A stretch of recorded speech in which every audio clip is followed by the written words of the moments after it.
बच्चों, स्वागत है आपका एक बार फिर से आज के इस वीडियो में। बच्चों, आज के इस वीडियो में देखेंगे हिंदी वर्णमाला व विराम चिन्हों के ऑब्जेक्टिव क्वेश्चन। और ये ऑब्जेक्टिव क्वेश्चन बच्चों 40 प्लस क्वेश्चन होंगे, जो कि विगत परीक्षाओं में पूछे गए क्वेश्चन है और सिलेक्टेड और इम्पोर्टेंट क्वेश्चन है। और यूपी पुलिस कांस्टेबल एग्जाम के लिए तो बच्चों बहुत ही ज़्यादा इम्पोर्टेंट क्वेश्चन है। तो पहला क्वेश्चन क्या दिया गया है बच्चों? पहला प्रश्न है कि निम्नलिखित में से मूल दीर्घ स्वर नहीं है। तो बच्चों, इसमें से कौन सा मूल दीर्घ स्वर नहीं है? तो बच्चों, स्वर हमने बताया था वीडियो में कि स्वर दो प्रकार के होते हैं। स्वर कितने प्रकार के होते हैं? दो प्रकार के होते हैं। एक तो बच्चों होता है ह्रस्व स्वर और एक होता है दीर्घ स्वर। ठीक है, एक होता है ह्रस्व स्वर और एक दीर्घ स्वर होता है। तो हमें इसमें बताना है कि दीर्घ स्वर नहीं है। ठीक है, दीर्घ स्वर नहीं है। तो ये चार ऑप्शन है, इन चारों में से हमें वो आंसर बताना है। तो बच्चों, ऑप्शन ए जो है ये आ दिया गया है, दूसरा ऑप्शन बड़ी ई दिया गया है, तीसरा ऑप्शन बड़ा ओ दिया गया है और फोर्थ है औ। तो इन चारों में से इसका जो राइट आंसर होगा बच्चों कि मूल दीर्घ स्वर नहीं है। तो इसमें कौन सा मूल दीर्घ स्वर नहीं है?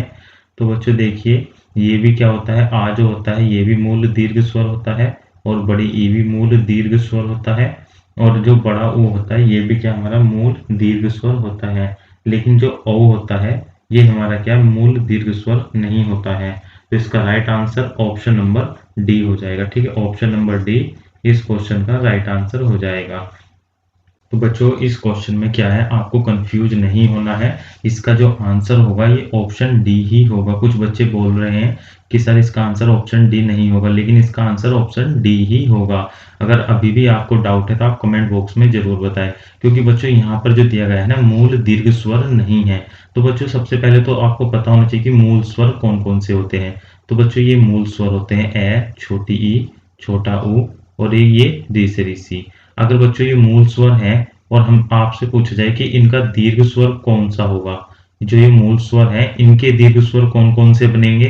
तो जो ए होता है, ए का जो दीर्घ स्वर बनेगा बच्चों ये आ बनेगा, और छोटी ई का जो दीर्घ स्वर बनेगा वह क्या बनेगा, बड़ी ई बनेगा, और जो छोटा ओ होता है इसका बड़ा ओ बनेगा। तो यही क्या एग्जाम में क्वेश्चन में पूछा गया है कि मूल दीर्घ स्वर नहीं है।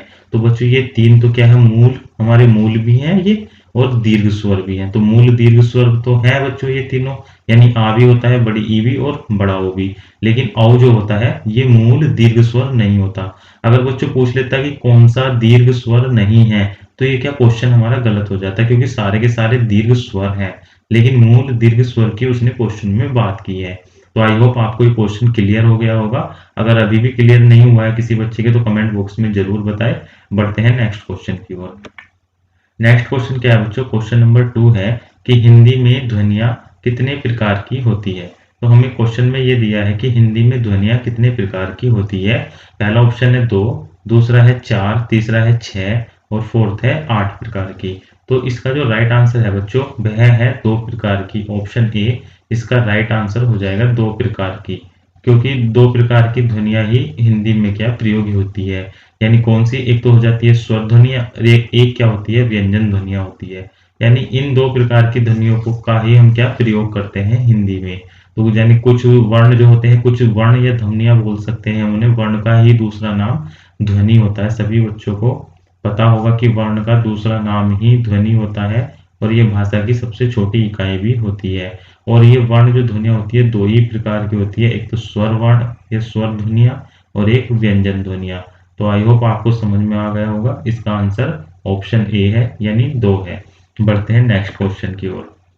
नेक्स्ट क्वेश्चन है बच्चों क्वेश्चन नंबर 3 कि मात्रा के आधार पर स्वर कितने प्रकार के होते हैं। बच्चों, मैंने ये क्वेश्चन आपको पढ़ा चुका हूं। अगर आपने प्रीवियस वीडियो नहीं देखी है, मेरी पिछली वीडियो, तो यूट्यूब चैनल पर वीडियो अवेलेबल है, आप उन्हें जरूर देखें। स्वर से संबंधित उसमें मैंने डिटेल से बताया है कि मात्रा के आधार पर स्वर कितने प्रकार के होते हैं।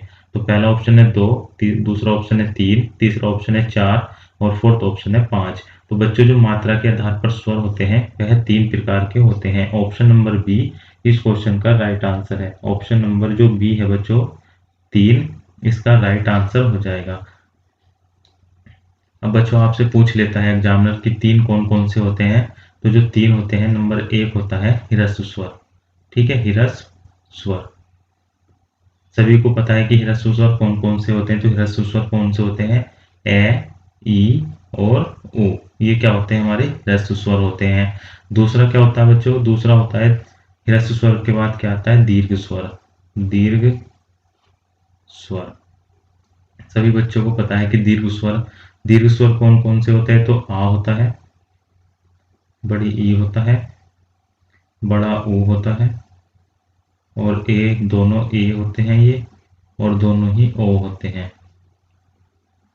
ठीक है बच्चों, तो ये आपको ध्यान रखना है। ये सभी क्या हो गए? ये सभी हमारे क्या होते हैं? ये दीर्घ स्वर होते हैं। और एक इसमें ये बच्चों डॉक्टर वाला भी इसी में आ जाता है। ठीक है, और एक क्या होता है? एक तीसरा कौन सा होता है? तीसरा होता है प्लुत स्वर। ठीक है, ये भी आपको ध्यान रखना है। प्लुत स्वर, तो प्लुत स्वर कौन से होते हैं? जिसमें व्यंजन और व्यंजन से ज्यादा समय लगे, यानी जिन वर्णों को बोलने में दो मात्रा से ज्यादा का समय लगे या दीर्घ स्वर से ज्यादा का समय लगे, उसे क्या बोलते हैं? हम प्लुत स्वर बोलते हैं। जैसे राम, राम को हम बोलेंगे तो खींच के बोलेंगे ना, राम।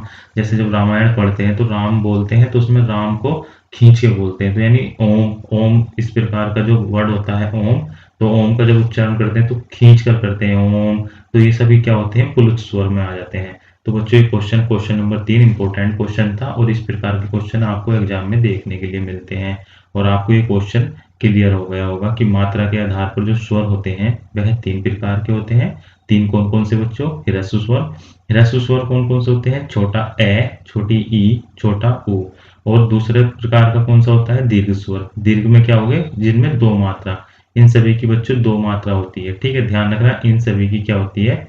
ये दो मात्रा होती है, बाकी सभी की एक मात्रा होगी। तो ये सारे के सारे क्या हो गए? दीर्घ स्वर हो गए। और तीसरा क्या होता है? प्लुत स्वर होता है, जिसमें दो मात्रा से ज्यादा का समय लगता है, तो उसे हम प्लुत स्वर कहते हैं। तो मात्रा के आधार पर स्वरों के कितने प्रकार हो गए? तो 3 हो गए। आई होप आपको ये क्वेश्चन समझ में आया होगा। बढ़ते हैं नेक्स्ट क्वेश्चन। नेक्स्ट क्वेश्चन है क्वेश्चन नंबर 4। क्वेश्चन नंबर 4 भी बच्चों इंपॉर्टेंट क्वेश्चन है कि जीवा के आधार पर कितने प्रकार के होते हैं। ये क्वेश्चन गलत टाइप है थोड़ा सा, इसमें इस प्रकार लिखना है जीवा के आधार पर स्वर।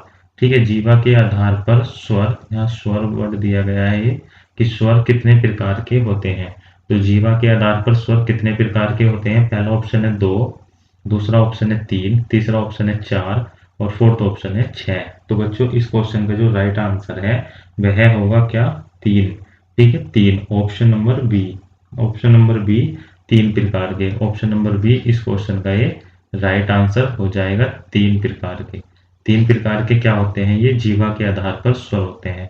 यानी बच्चों ध्यान रखना, उच्चारण के आधार पर भी 3 प्रकार के होते हैं स्वर, उच्चारण या मात्रा के आधार पर, और जीभ के आधार पर पूछेगा तो भी क्या? 3 प्रकार के होते हैं। और जीभ के आधार पर 3 बच्चों कौन कौन से होते हैं? तो सबसे पहला होता है अग्रस्वर। ठीक है, अग्रस्वर। जो 3 प्रकार बताए हैं कि जीवा के आधार पर स्वर कितने प्रकार के होते हैं? 3 प्रकार के। पहला हो गया अग्रस्वर, दूसरा हो गया मध्य स्वर, ठीक है, मध्य स्वर, और तीसरा हो गया बच्चों पश्च स्वर। ये एग्जाम में बच्चों काफी पूछे जाते हैं कि अग्रस्वर कौन से होते हैं, मध्य स्वर कौन से होते हैं और पश्च स्वर कौन से होते हैं। तो मैं आपको या रिवीजन के लिए बता दूं कि जो छोटी ई, बड़ी ई और ये ए से ए डी और ए से ए नग जो बोलते हैं हम, ये सारे के सारे चारों के चारों क्या होते हैं? अग्रस्वर होते हैं। यानी इनकी संख्या 4 होती है अग्रस्वर की। और जो मध्य स्वर होता है सिर्फ बच्चों ए होता है, यानी ए जो होता है मध्य स्वर होता है, इनकी संख्या 1 हो गई। और जो बच्चों पश्च स्वर होता है, पश्च स्वर में कौन कौन से आते हैं? तो आ आता है, ठीक है, ऊ आता है, बड़ा ऊ भी आता है, औ आता है, और आओ आएगा ये 2 मात्रा वाला, और ये डॉक्टर वाला भी आ आता है। तो इस प्रकार क्या हो गया? ये पश्च स्वर हो गए, और इनकी संख्या कितनी होती है? 6 होती है। तो आपको ध्यान रखना कि अग्रस्वर की संख्या 4 होती है। कौन कौन से होते हैं? छोटी ई, बड़ी ई, ए से डी, ए से ना। दूसरा है मध्य स्वर, मध्य स्वर ए होता है। और तीसरा है पश्च स्वर, तो पश्च स्वर की संख्या 6 होती है। तो आई होप आपको ध्यान रहेगा क्वेश्चन की जीवा के आधार पर स्वरों के कितने भेद होते हैं? तो 3 होते हैं। मात्रा के आधार पर भी स्वरों के 3 भेद होते हैं, उच्चारण के आधार पर भी स्वरों के 3 ही भेद होते हैं। बढ़ते हैं नेक्स्ट क्वेश्चन की ओर। नेक्स्ट क्वेश्चन क्या है बच्चों? क्वेश्चन नंबर 5 है कि एक से अधिक वर्णों के मेल को कहते हैं। ठीक है, एक से अधिक वर्णों के मेल को क्या कहते हैं? तो पहला ऑप्शन है अक्षर, दूसरा है व्यंजन, दूसरा ऑप्शन है स्वर, तीसरा है व्यंजन, फोर्थ है अनुस्वार।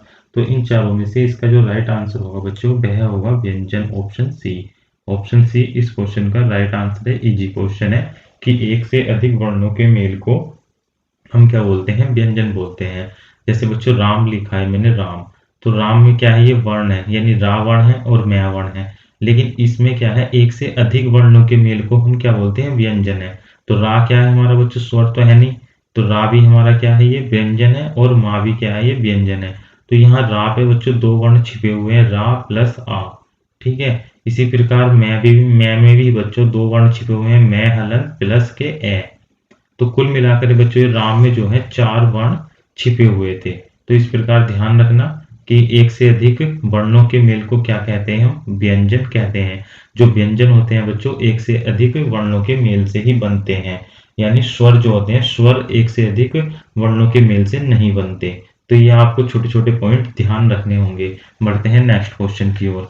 नेक्स्ट क्वेश्चन क्या है? Question number 6। क्वेश्चन नंबर 6 है कि छोटी बड़ी च, छ, ज, झ और अड़ा आदि का उच्चारण किससे होता है? तो हमें बताना है बच्चों आदि का उच्चारण किससे होता है। तो पहला ऑप्शन है कंठ्य से, दूसरा है मूर्धन्य से, तीसरा है तालव्य से और फोर्थ है ओष्ठ्य से। तो इस क्वेश्चन का जो राइट आंसर है बच्चों वह है ऑप्शन नंबर सी, तालव्य से। तालव्य से इसका राइट आंसर हो जाएगा। ठीक है, इसी प्रकार बच्चों कंठ्य, तो कंठ्य से कौन कौन से होते हैं? का होता है, खा होता है, गा होता है और घा और ये अड़ा। तो ये क्या बोलते हैं? हम कंठ्य वर्ण होते हैं। ठीक है, इसी प्रकार आपके क्या होते हैं? मूर्धन्य होते हैं। तो मूर्धन्य में कौन कौन से आते हैं? टा, ठा, डा और ये ढा और ये अड़ा, सॉरी ये वाला अड़ा हो गया। इसी प्रकार ओष्ठ्य में कौन कौन से आते हैं? तो ओष्ठ्य में पा, फा और बा और भा। ठीक है, और एक कोई सा अड़ा आता है। तो ये आपको ध्यान रखने हैं। सॉरी भा के बाद यहाँ पर क्या मैं होता है, अड़ा नहीं होता। ठीक है, तो आपको ध्यान रखने हैं कि कौन कौन से हो गए। ये कंठी में कैक है, गैग है, अड़ा हो गए। मूर्धन्य में टैट है, डैड है और अड़ा हो गया। इसी प्रकार तालव्य में ऑप्शन में दिया गया है छोटी बड़ी छ, छ, जय, जय, अड़े। और ओष्ठी में क्या हो गया? पै, फै, बै, भै और मैं। तो ये आपको इस प्रकार भी छोटे छोटे क्वेश्चन आपको एग्जाम में देखने के लिए मिलते हैं। बढ़ते हैं नेक्स्ट क्वेश्चन की ओर। नेक्स्ट क्वेश्चन है क्वेश्चन नंबर 7। क्वेश्चन नंबर 7 है कि जिनका उच्चारण स्वतंत्रता से होता है और जो व्यंजन के उच्चारण में सहायक होते हैं उन्हें क्या कहते हैं? यानी बच्चों अगर हम किसी व्यंजन को लिखते हैं, यानी व्यंजन को अगर हम लिखते हैं तो व्यंजन को लिखने के लिए हमें वर्ण प्लस स्वर की आवश्यकता होती है। ठीक है, एक व्यंजन को लिखने के लिए हमें स्वर तथा वर्ण की आवश्यकता होती है। वर्ण यानी ध्वनि की और उसके साथ स्वर की। तो क्वेश्चन में यही कहा गया है कि जिनका उच्चारण स्वतंत्रता से होता है और जो व्यंजन के उच्चारण में सहायक होते हैं तो उन्हें हम क्या कहते हैं? पहला ऑप्शन है संज्ञा, दूसरा स्वर, तीसरा व्यंजन और फोर्थ है विसर्ग। तो बच्चों इस क्वेश्चन का जो राइट आंसर है क्वेश्चन नंबर 7 का वह क्या होगा? स्वर होगा। ऑप्शन नंबर बी इस क्वेश्चन का ये राइट आंसर है, स्वर। तो जो बच्चों स्वर होता है इसकी सहायता से ही क्या ये व्यंजन लिखे जाते हैं। अभी मैंने बताया था कि इस स्वर और वर्ण की सहायता से ही क्या व्यंजन वर्ण बनता है। और क्वेश्चन में यही कहा गया था कि जिनका उच्चारण स्वतंत्रता से हो, यानी जो स्वर होते हैं यानी ए, ई और बड़ी ई और ऊ और ये बड़ा ऊ, इस प्रकार जो स्वर होते हैं इनका अगर हम उच्चारण करते हैं तो स्वतंत्रता पूर्वक करते हैं। ठीक है, इनको बोलने के लिए हमें किसी और वर्ण की आवश्यकता नहीं होती। जबकि अगर हम व्यंजन का उच्चारण करेंगे, व्यंजन मतलब बच्चों का उच्चारण करा हमने कि का या खा, तो इनमें क्या है बच्चों? एक तो वर्ण होगा, क्या होगा? कैफ, हलंत, और इसमें ये ए जो होगा ये स्वर होगा। तो यानी कै जो है यानी व्यंजन के उच्चारण के लिए हमें स्वर तथा ध्वनि की आवश्यकता पड़ती है। तो इसी प्रकार क्या है इसका राइट आंसर क्या हो गया? ये स्वर हो गया। ऑप्शन नंबर बी इस क्वेश्चन का ये राइट आंसर है। आई होप बच्चों ये क्वेश्चन आपकी समझ में आया होगा। हम नेक्स्ट क्वेश्चन है क्वेश्चन नंबर 8। क्वेश्चन नंबर 8 है कि निम्न में दीर्घ स्वर नहीं है। तो इन चारों में से बच्चों हमें बताना है दीर्घ स्वर नहीं है, यानी कौन सा इनमें दीर्घ स्वर नहीं है। तो बच्चों देखिए सीधा सीधा इसका राइट आंसर क्या होगा? ऑप्शन ए हो जाएगा। ऑप्शन ए जो है इस क्वेश्चन का राइट आंसर है। ये क्या है? दीर्घ स्वर नहीं है, यानी क्या है? ये मूल स्वर है। तो मूल स्वर या ह्रस्व स्वर बोल सकते हैं। ये कितने होते हैं? 3 होते हैं, ए, छोटी ई और छोटा ऊ। और कहीं पर क्या, ये री से ऋषि भी आ जाता है, तो यानी 4 हो जाते हैं। तो इसका राइट आंसर ऑप्शन ए हो जाएगा। बढ़ते हैं नेक्स्ट क्वेश्चन की ओर। नेक्स्ट क्वेश्चन है क्वेश्चन नंबर 9 कि निम्न में से अंत्यस्थ व्यंजन कौन सा है? तो बच्चों जो अंत्यस्थ व्यंजन होते हैं इनकी संख्या कितनी होती है? 4 होती है। और अंत्यस्थ व्यंजन कौन कौन से होते हैं? तो य होता है, र होता है, ल होता है और वा होता है। तो य, र, ल, व, ये क्या हो गए बच्चों? अंत्यस्थ व्यंजन होते हैं और इनकी संख्या 4 होती है। बहुत ही इंपॉर्टेंट क्वेश्चन है। इन चारों में से हमें बताना है कि कौन सा अंत्यस्थ व्यंजन है। तो बच्चों गा भी नहीं है, जा भी नहीं है, सा भी नहीं है। तो राइट आंसर क्या हो गया? ऑप्शन सी वे। ठीक है, वे जो है ये अंत्यस्थ व्यंजन है। अगर बच्चों आपको मेरा पढ़ाया हुआ थोड़ा सा भी समझ में आ रहा है तो प्लीज चैनल को जरूर सब्सक्राइब करें और वीडियो को लाइक करें और इस वीडियो को ना ज़्यादा से ज़्यादा अपने दोस्तों में शेयर करें ताकि नए बच्चे भी क्या इस यूट्यूब चैनल से जुड़ सकें। ठीक है बच्चों, बढ़ते हैं नेक्स्ट क्वेश्चन की ओर। नेक्स्ट क्वेश्चन क्या है? Question number 10। क्वेश्चन नंबर 10 है कि निम्न में अल्प प्राण व्यंजन कौन सा है? ठीक है, अल्प प्राण व्यंजन निम्न में कौन सा है तो हमें बताना है। तो बच्चों ये देखिए इसके 4 ऑप्शन दिए गए हैं। पहला ऑप्शन है खा, दूसरा है गा, तीसरा है घा और चौथा ऑप्शन है सा। तो मैंने बताया था कि अल्प प्राण का आपको कोड याद रखना पड़ेगा। तो बच्चों अल्प प्राण का कोड मैंने क्या बताया था? 135। 135 किसका कोड था? ये अल्प प्राण का था। और बच्चों महाप्राण का कोड क्या बताया था मैंने? महाप्राण का कोड, तो महाप्राण का कोड बताया था मैंने 24 यानी 24। तो महाप्राण का कोड 24 बताया था, अल्प प्राण का कोड 135 बताया था। तो बच्चों देखिए 135 का मतलब है कि जो पहले स्थान पर वर्ण आता है, तीसरे स्थान पर वर्ण आता है और पांचवें स्थान पर वर्ण आता है, वा सारे के सारे क्या होंगे? अल्प प्राण होंगे। यानी जैसे हमने पहली लाइन ली कै, ख, ग और घ और एक क्या बता? अड़। तो ये सभी के सभी क्या है? ये वर्ण लिख दिए। और ये कौन सा वर्ग है बच्चों? ये तो का वर्ग लिखा मैंने। ठीक है, का वर्ग मैंने इसमें लिख दिया। तो इसका जो पहला है बच्चों पहले नंबर पर और ये तीसरे नंबर पर और ये पांचवें नंबर पर, तो ये तीनों के तीनों क्या है? अल्प प्राण है। ये इस प्रकार आपको छांटने पड़ेंगे, ध्यान रखने पड़ेंगे। और जो महाप्राण है ये कौन सा होगा? यानी जो दूसरे नंबर पर है और ये चौथे नंबर पर है, तो ये क्या है बच्चों? ये महाप्राण है।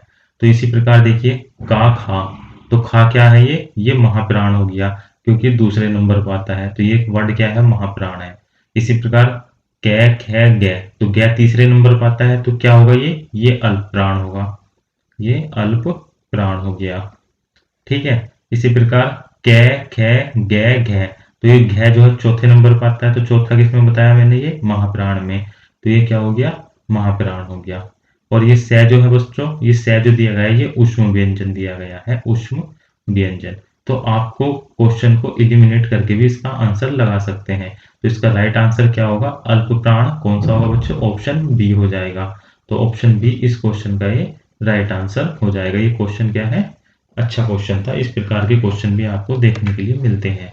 नेक्स्ट क्वेश्चन है क्वेश्चन नंबर 11 कि निम्न में से घोष वर्ण कौन सा है? तो हमें घोष वर्ण भी बताना है। तो बच्चों घोष वर्ण के लिए मैंने आपको ट्रिक बताई थी कि घोष वर्ण कौन कौन से होते हैं और सहघोष कौन कौन से होते हैं।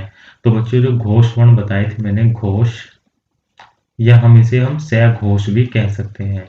तो सहघोष के लिए मैंने बताया था तीसरा, चौथा और पांचवा। ठीक है, और अघोष अगर पूछता है अघोष, अघोष वर्ण, तो अघोष वर्ण के लिए मैंने बताया था कि पहला और सिर्फ दूसरा। तो इसमें हमें बताना है कि सघोष वर्ण कौन सा है, यानी जो तीसरे और चौथे और पांचवें स्थान पे से किसी भी स्थान पर हो तो वह सहघोष वर्ण कहलाएगा। तो बच्चों पहला ही ऑप्शन है कि च, छ, जय। तो जय जो है तीसरे स्थान पर है, तो तीसरा किसमें आता है? घोष या सहघोष में। तो ऑप्शन ए जो हो जाएगा इसका राइट आंसर है। ठीक है, ऑप्शन ए इसका राइट आंसर हो जाएगा। जा जो है बच्चों ये क्या है? घोष या सहघोष है। तो और लेकिन बच्चों ये कै और च और ट दिए गए हैं, ये सारे के सारे क्या है? ये अघोष है। ठीक है, ये क्या है? अघोष वर्ण है। तो आई होप आपको ये क्वेश्चन समझ में आ रहे होंगे, मेरा पढ़ाया भी समझ में आ रहा होगा। ठीक है, लैंग्वेज थोड़ी बहुत उटपटांग हो सकती है। नेक्स्ट क्वेश्चन क्या है? क्वेश्चन नंबर 12 कि निम्न में औष्ठ्य वर्ण कौन सा है? तो बच्चों औष्ठ्य वर्ण हमें बताना है। ये नया क्वेश्चन है और इम्पोर्टेंट क्वेश्चन है एग्जाम की दृष्टि से कि इनमें से कौन सा औष्ठ्य वर्ण है। तो बच्चों इसका जो राइट आंसर है ऑप्शन नंबर डी है। तो ऑप्शन डी इस क्वेश्चन का राइट आंसर है। छोटा ऊ, छोटा ऊ क्या होता है बच्चों, ये भी क्या हमारा ओष्ठ्य वर्ण होता है। और पा, फा, बा और भा और ये माँ, ठीक है, ये तो क्या तुम्हारे ओष्ठ्य वर्ण होते ही होते हैं, लेकिन क्या ये ऊ भी जो है ओष्ठ्य वर्ण होता है। तो इसका राइट आंसर ऑप्शन डी हो जाएगा। नेक्स्ट क्वेश्चन है क्वेश्चन नंबर 13। इंपॉर्टेंट क्वेश्चन है बच्चों, क्वेश्चन नंबर 13 भी काफी बार एग्जाम में पूछा जाता है कि काकल्य वर्ण कौन सा है। ठीक है, काकल्य वर्ण कौन सा है। पहला ऑप्शन है य, दूसरा है से, तीसरा ऑप्शन है और फोर्थ ऑप्शन है अड़ा। तो इसका जो राइट आंसर है बच्चों, सभी बच्चों को इसका आंसर पता होगा, काफी बार बच्चों ने पढ़ रखा है क्वेश्चन। तो ऑप्शन सी जो है इसका राइट आंसर है। बच्चों ये क्वेश्चन का जो लाने का मकसद होता है मेरा, वह क्या होता है, आपका रिवीजन होना। ठीक है, आपका ज्यादा से ज्यादा रिवीजन होगा तो क्या आप क्वेश्चन हिंदी के 38 क्वेश्चन में से 38 क्वेश्चन, 40 आए तो 40 में से 40, 38 आए तो 38 में से 38 सही कर कर आए। ठीक है, क्योंकि बच्चों कंपटीशन बहुत ज्यादा है यूपी पुलिस में, और आप देख ही रहे थे इस बार क्या हाल हुआ है। बढ़ते हैं नेक्स्ट क्वेश्चन की ओर। नेक्स्ट क्वेश्चन क्या है, क्वेश्चन नंबर 14। क्वेश्चन नंबर 14 है कि यह का उच्चारण स्थान है। तो यह का उच्चारण स्थान क्या है। पहला ऑप्शन है ओष्ठ्य, दूसरा है दांत, तीसरा है मूर्धा, फोर्थ है तालु। तो इन चारों में से हमें बताना है कि यह का उच्चारण स्थान क्या है। तो बच्चों जो यह का उच्चारण स्थान है वह क्या है, तालु है। ऑप्शन नंबर डी इस क्वेश्चन का ये राइट आंसर है। ये भी क्या अच्छा क्वेश्चन है, इंपॉर्टेंट क्वेश्चन है, तो आप क्या इसे स्टार लगा लेंगे, इंपॉर्टेंट क्वेश्चन है। नेक्स्ट क्वेश्चन देखते हैं।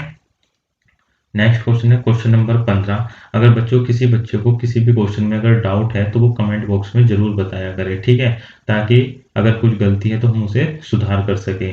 तो इसमें जो बच्चों रै दिया गया है, इस रै का हमें विवरण देना है कि ये रै क्या क्या होता है। तो सभी बच्चों को इसका राइट आंसर पता होगा कि रै जो वर्ड होता है ये हमारा लुंठित भी होता है, वर्तस्य भी होता है। ठीक है, और ये सघोष अल्पप्राण दोनों होते हैं, यानी सघोष भी होता है अल्पप्राण भी होता है। तो इसका राइट आंसर ऑप्शन ए हो जाएगा। ठीक है, ऑप्शन ए इस क्वेश्चन का ये राइट आंसर है। नेक्स्ट क्वेश्चन देखते हैं, क्वेश्चन नंबर 16। क्वेश्चन नंबर 16 क्या है कि अंत्यस्थ व्यंजन और ऊष्म वर्ण कितने होते हैं। तो बच्चों मैंने बताया था अभी वीडियो में कि अंत्यस्थ व्यंजन कौन कौन से होते हैं।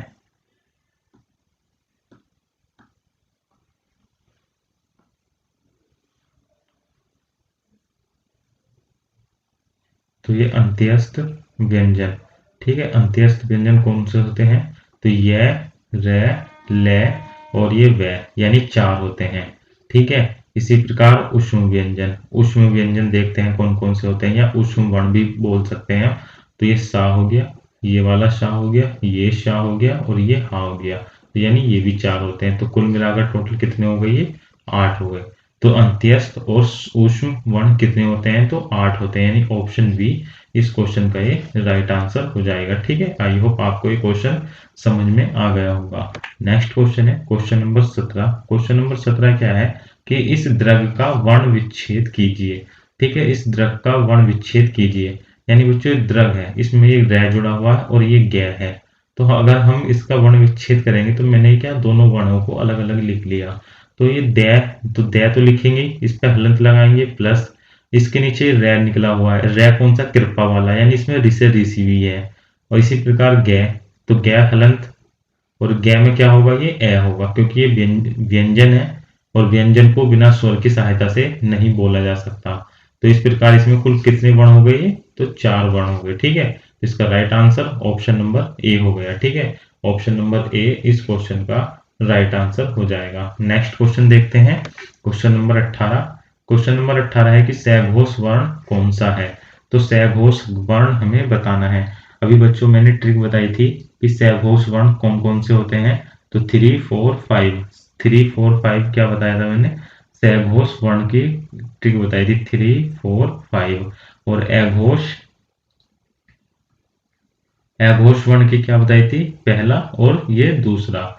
इसे सहघोष को बच्चों हम घोष भी कह सकते हैं। तो बताना है बच्चों इन चारों ऑप्शन में से कि सहघोष वर्ण कौन सा है।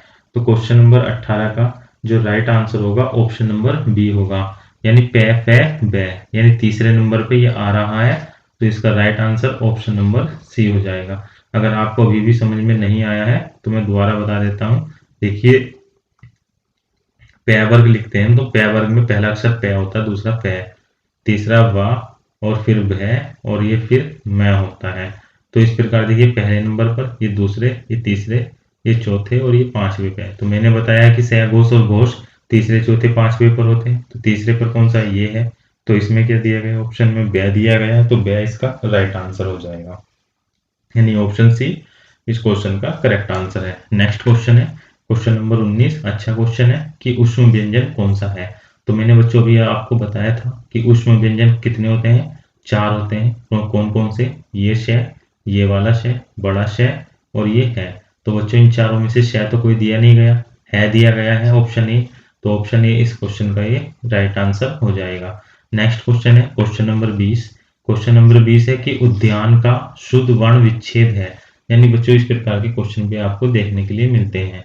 तो हमने उद्यान दिया गया है, तो ऊ किससे मिलकर बना होगा बच्चों? ये यानी ऊ हलंत, इसे मैं एक ही बार सारे को लिख देता हूं, ठीक है। यानी ऊ दय हलंत या यान। तो उद्यान किस किस वर्णों से मिलकर बना है ये हमें बताना है। ये 4 ऑप्शन दिख रहे हैं, इन चारों में से आपको राइट आंसर बताना है कि क्या होगा। तो इसका जो राइट आंसर होना चाहिए बच्चों, वह क्या होना चाहिए? यानी उद्यान जो है, यानी ऊ क्या है? तो ऊ तो खुद स्वर है, तो इस पे तो हलंत लगाने की जरूरत ही नहीं है। प्लस दय दिया गया है, दय के बाद हलंत है, तो दय हलंत ऐसे छोड़ देंगे। प्लस ये यहाँ पर या दिया गया है, तो या पे क्या करेंगे? यह हलंत, यह क्योंकि क्या व्यंजन है तो इस पे तो हलंत आएगा ही, और इस पर आ का डंडा लगा है तो ये आ आएगा। प्लस यहाँ पर क्या न दिया गया है, तो न क्या है? हमारा व्यंजन है तो इस पे हलंत आएगा प्लस, और इसके साथ क्या होगा? ये ए होगा। तो इस प्रकार ये जो होगा इसका वर्ण विच्छेद हो जाएगा। और कितने वर्णों के सब मिलकर बना है? 1 2 3 4 5 6। तो उद्यान में 6 वर्ण हो गए। तो ऑप्शन नंबर कौन सा सही होगा बच्चों इनमें से? तो इनमें से कौन सा हो जाएगा? ये ऑप्शन नंबर सी इसका राइट आंसर हो जाएगा, ऑप्शन नंबर सी। तो आई होप आपको ये क्वेश्चन अच्छे से समझ में आ गया होगा। नेक्स्ट क्वेश्चन देखते हैं क्वेश्चन नंबर 21। क्वेश्चन नंबर 21 है कि निम्नलिखित में से कौन सा ट वर्ग में नहीं है। तो ट वर्ग में कौन सा नहीं है? तो बच्चों अगर ट वर्ग हम लिखते हैं, ट लिखते हैं, ठ लिखते हैं, ठीक है, ड लिखते हैं और ढ लिखते हैं और एक क्या? अड़ा लिखते हैं। तो इनमें से बताना है कि ट वर्ग में नहीं है। तो ट वर्ग में ठ भी आता है, ड भी आता है और अड़ा भी आता है, लेकिन ढ इसमें नहीं आता। तो ऑप्शन नंबर सी इस क्वेश्चन का ये राइट आंसर है। नेक्स्ट क्वेश्चन देखते हैं क्वेश्चन नंबर 22। क्वेश्चन नंबर 22 है कि हिंदी भाषा की कुल वर्ण लिपियां हैं। तो पहला ऑप्शन है 44, 33, 52 या 48। तो बच्चों इसमें कुल पूछा है, कुल वर्ण लिपियां, तो इसका राइट आंसर ऑप्शन सी होगा 52। ठीक है, ऑप्शन सी 52 इस क्वेश्चन का ये राइट आंसर है। नेक्स्ट क्वेश्चन है क्वेश्चन नंबर 23 कि जिसकी ध्वनि केवल मुंह से निकलती है वह क्या है। ठीक है, जिसकी ध्वनि केवल मुख से निकलती है वह क्या है। तो इसका जो राइट आंसर होगा उसे बोलते हैं हम निर्नुनासिक स्वर, option number D.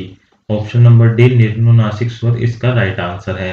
Next question है क्वेश्चन नंबर 24 कि अर्धविव्रत स्वर है। ठीक है, अर्धविव्रत स्वर है, तो हमें इसका बताना है कि अर्धविव्रत स्वर क्या होता है।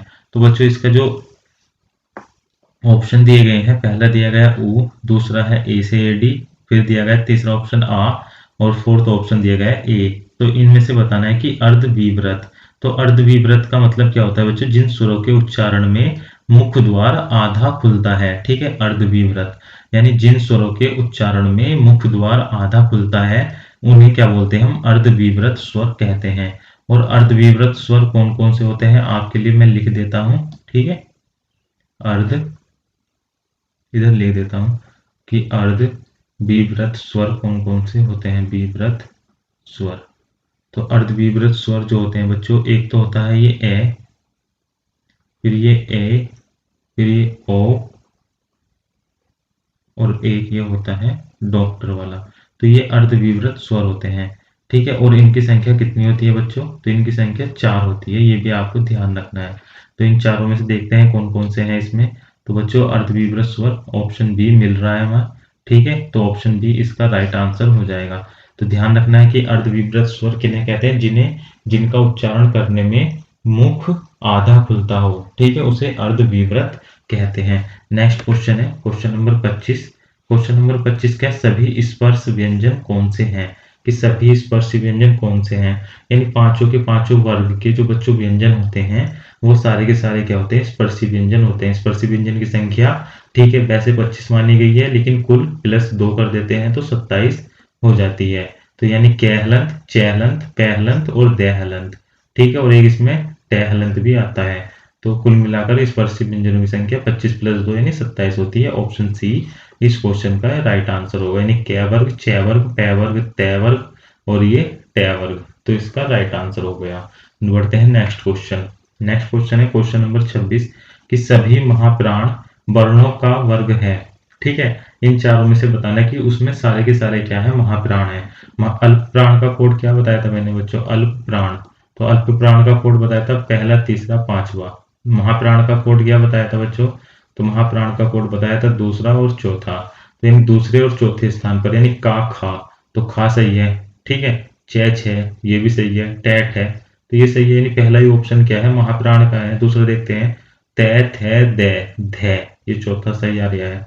चै पहले नंबर पर आ गया तो ये क्या हो गया, ये गलत हो गया यहीं पर। दूसरा देखते हैं, पै, मैं आ गया है, मैं किस पे है, 5वें नंबर पे है, तो ये तो 5वें नंबर पर आता है, तो ये तो पैसे ही गलत हो गया। ये दै, धै, दै, तै, थे, दै, तीसरे नंबर पर आ रहा है। तीसरे पे क्या है, ये तीसरे पर आ रहा है, तो ये भी क्या गलत है। तो यानी दूसरे नंबर पे तीनों पॉइंट आ रहे हैं, देखिए, कै के बाद कै, चे के बाद छह, टै के बाद ठै। तो ऑप्शन ए इस क्वेश्चन का ये राइट आंसर है। ठीक है, ये क्या है, हमारे महाप्राण है। अच्छा क्वेश्चन है, इंपॉर्टेंट क्वेश्चन है बच्चों, इस प्रकार के क्वेश्चन एग्जाम में पूछे जाते हैं। नेक्स्ट क्वेश्चन है क्वेश्चन नंबर 27 कि एक ही ध्वनि का द्वित्व हो जाए, जब एक ही ध्वनि का द्वित्व हो जाए तब वह क्या कहलाता है। तो पहला ऑप्शन है संयुक्त ध्वनि, दूसरा है युग्मक ध्वनि, तीसरा है संपर्क ध्वनि और फोर्थ है पारस्परिक ध्वनियां। तो इन चारों में से इसका जो राइट आंसर है वह है ऑप्शन नंबर बी, युग्मक ध्वनियां। ऑप्शन बी इस क्वेश्चन का ये राइट आंसर हो जाएगा। जैसे बच्चों दिल्ली में अगर ले जो है 2 बार यूज हुआ है तो ये क्या है, हमारी युग्मक ध्वनियां है या द्वित्व व्यंजन का प्रयोग हुआ है। तो ऑप्शन बी इसका राइट आंसर हो जाएगा। नेक्स्ट है क्वेश्चन नंबर 28 कि वह व्यंजन है। ठीक है, वह व्यंजन है तो वह कैसा व्यंजन है बच्चों, तो ये अंत्यस्थ व्यंजन है। ऑप्शन नंबर बी इस क्वेश्चन का राइट आंसर है। अभी बताया था अंत्यस्थ व्यंजनों की संख्या 4 होती है, कौन कौन से, ये, रे, ले और ये वे, जो कि ऑप्शन में दिया गया है।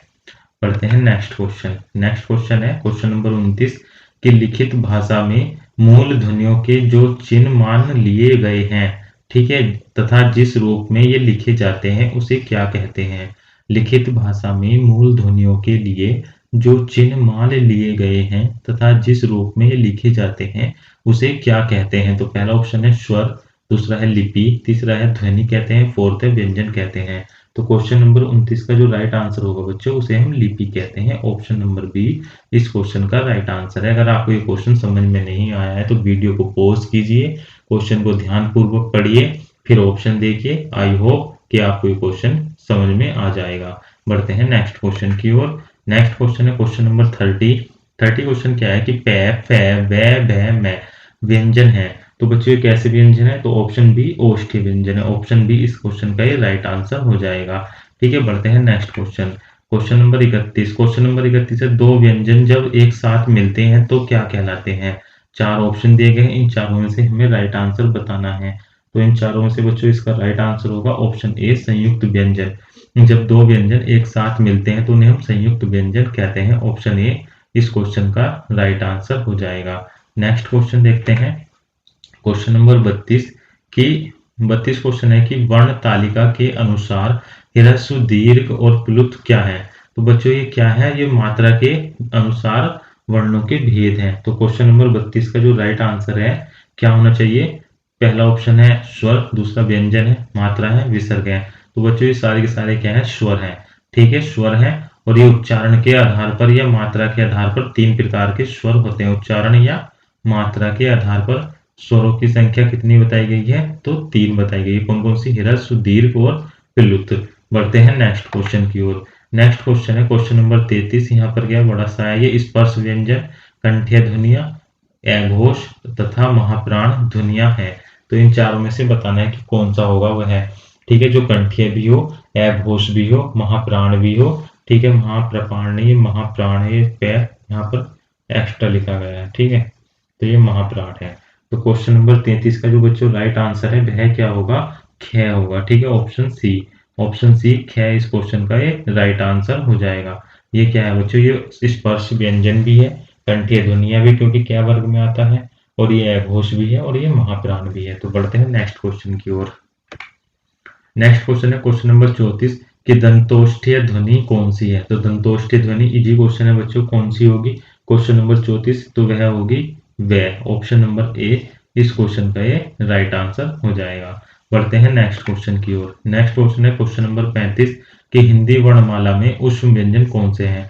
तो मैंने बताया था बच्चों अभी आपको कि तीनों से और है क्या होते हैं, ऊष्म व्यंजन होते हैं। तो ऑप्शन ए इस क्वेश्चन का ये राइट आंसर हो जाएगा। बढ़ते हैं नेक्स्ट क्वेश्चन।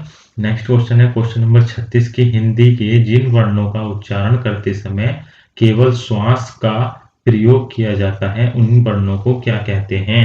हिंदी के जिन वर्णों का उच्चारण करते समय केवल श्वास का प्रयोग किया जाता है उन वर्णों को क्या कहते हैं। तो पहले ऑप्शन अघोष, दूसरा सघोष, तीसरा अल्पप्राण, फोर्थ है महाप्राण। तो इन चारों में से इसका जो राइट आंसर होगा वह होगा ऑप्शन नंबर ए अघोष। ठीक है, ऑप्शन ए अघोष इस क्वेश्चन का ये राइट आंसर होगा।